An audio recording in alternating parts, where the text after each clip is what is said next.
아이디어 컨설턴트의 발표 노하우. 첫 번째 시간은 발표. 어떻게 해야 잘할 수 있을까입니다.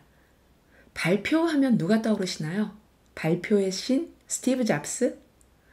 네, 아무나 스티브 잡스가 될 수는 없지만 누구나 발표는 해야 되죠. 비록 스티브 잡스처럼 발표하지는 않더라도 말입니다. 제가 본 제일 발표 잘하시는 분은 여자분이셨는데 외부 업체에서 온 이사님이셨어요. 그런데 그분은 제가 발표와 관련해서 알고 있는 모든 상식을 깨는 분이셨어요. 일단 발표는 상식적으로 큰 목소리로 이 청중을 압도해야 된다라고 생각을 했었는데 목소리가 일단 너무 작은 여성분이셨어요. 발표를 너무 잘해서 그런지 모르겠지만 그 작은 목소리로 발표를 하시는데도 사람들이 그 목소리를 들으려고 순식간에 조용해지는 거예요. 그리고 계속 조용한 상태를 유지하더라고요. 그리고 이 프로페셔널한 발표는 아나운서처럼 또박또박 또 굉장히 딱딱할 수밖에 없다. 전문적인 내용을 전달해야 되기 때문에 그렇게 생각을 했었는데 이 사람은 자기가 어제 저녁 식사 시간에 가족들과 있었던 그 에피소드를 공유하기 시작하는 거예요. 그런데 놀랍게도 사람들이 초집중을 하더라는 거죠. 그리고는 생각을 했어요. 야, 발표라는 건 아나운서 같은 미남 미녀가 좋은 목소리로 하는 거라고 생각을 했는데 꼭 그런 것만은 아니겠구나. 아하 모먼트가 온 거죠. 그러면서 생각을 해봤어요. 발표라는 것은 무엇일까? 일단 발표라는 것은 이 사전에서 찾아보면 이 펼칠 발의 겉표, 겉으로 드러내는 것이 바로 발표입니다. 그런데 이 사람에 따라서는 드러내는 것에 별다른 부담을 느끼지 않고 그냥 턱턱 내뱉는 분들이 계신가 하면 어떤 분들은 아이디어가 있지만 발표할 내용이 있지만 입 밖으로 꺼내지 못하고 내뱉지를 못하죠. 그런 분들도 참 많으세요. 발표를 잘하고 못하고를 떠나서 아예 입 밖으로 꺼내지도 못하고 있다면 그럼 우리가 질문을 바꿔야겠죠. 어떻게 하면 발표를 잘할까 해서 대체 왜 내뱉지 못할까? 왜 발표하지 못할까? 그리고 나서 생각을 해봐야 되겠죠. 발표를 어떻게 하면 잘할 수 있을지를 말입니다. 발표를 잘 못하는 사람들 중에 일부는 자기는 아이디어는 굉장히 좋은데 단지 포장이 약하다고 생각을 합니다. 발표가 단순히 포장의 문제일까요? 생각하는 것이 과정이라면 말은 결과라고 할 수 있습니다. 과정 없이 결과가 있을 수 있나요? 마찬가지로 생각 없는 말은 존재할 수가 없습니다. 그래서 우리가 말을 잘하는 사람을 보고 생각도 잘할 것이다 이렇게 생각을 하죠. 진짜 그럴까요? 예를 들어서 똑같은 책을 읽고 난 이후에 이 책 어땠어? 라고 묻는 사람한테 어떤 사람이 답변을 하기를 좋아! 이렇게 한마디 하는 사람이랑 이 책을 읽고 나서 4가지 정도를 생각하게 되었는데 특히 내가 생각하지 못한 부분인 이 죽음의 과정이라는 주제에 대해서 생각을 하게 만든 점은 정말 좋았어.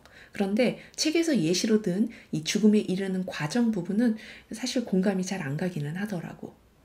이렇게 대답하는 사람이 있다면 우리는 누가 책을 더 열심히 읽었을 것이다 라고 생각할까요? 물론 좋아 이렇게 한마디 한 사람이 더 깊이 고민했을 수도 있죠.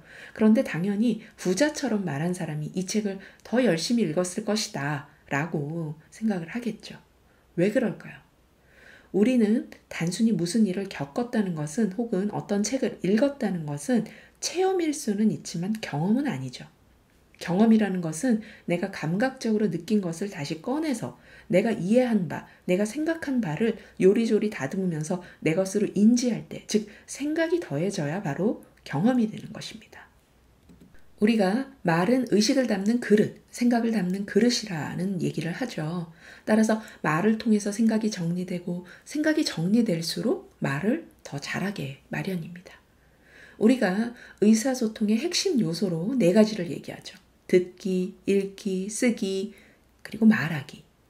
사실 이는 의사소통의 핵심이기도 하지만 생각 정리의 요소이기도 합니다.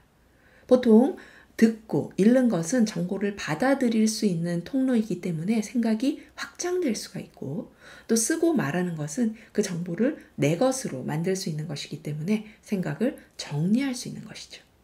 말이 편하다면 말을 통해서, 글이 편하다면 글을 통해서 생각을 정리할 수 있는 것입니다.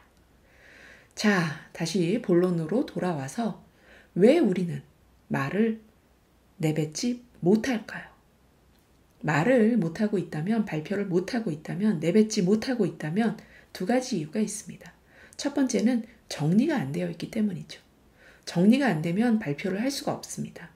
물론 성격적으로 정리되지 않은 상태에서도 막 내뱉을 수 있는 사람들도 있죠. 말하면서 정리하는 사람도 있고, 또 아무 말 대잔치를 해도 이 썰렁한 반응을 봐도 꿋꿋하게 이야기하는 사람들이 있는 경우가 있지만, 대개의 경우는 정리가 안 되면 발표를 못 합니다. 첫 번째가 정리가 안 되어 있는 사람이라면, 두 번째는 할 말도 있고 나름 정리도 되어 있지만 발표를 못 하는 경우죠. 왜냐하면 괜히 발표해서 뭐 이상한 반응이 나올까 봐 두렵기도 하고, 혹은 내가 열심히 이야기한다고 해서 뭐 별로 달라질 것 같지도 않다라고 생각하기 때문이죠. 가만히 있으면 중간은 가는데 괜히 말했다가 나쁜 평가를 받을 수도 있으니 위험을 걸기보다는 안전하고 싶기 때문입니다. 사람들은 안전하지 않으면 이야기하지 않습니다. 정리가 안 된 상태라면 정리를 하면 되겠죠.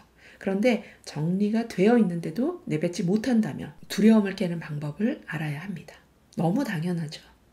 그런데 문제는 두려움을 깨야지 하고 마음 먹는다고 이 두려움이 깨지는 게 아니라는 거죠. 두려움을 깨기 위해서도 방법이 필요합니다. 예를 들어서 내가 두려워하는 것을 정확하게 인지하고 그것을 깬다든지 하는 일련의 훈련이 필요한 거죠. 자, 지금부터 찬찬히 살펴보도록 하겠습니다.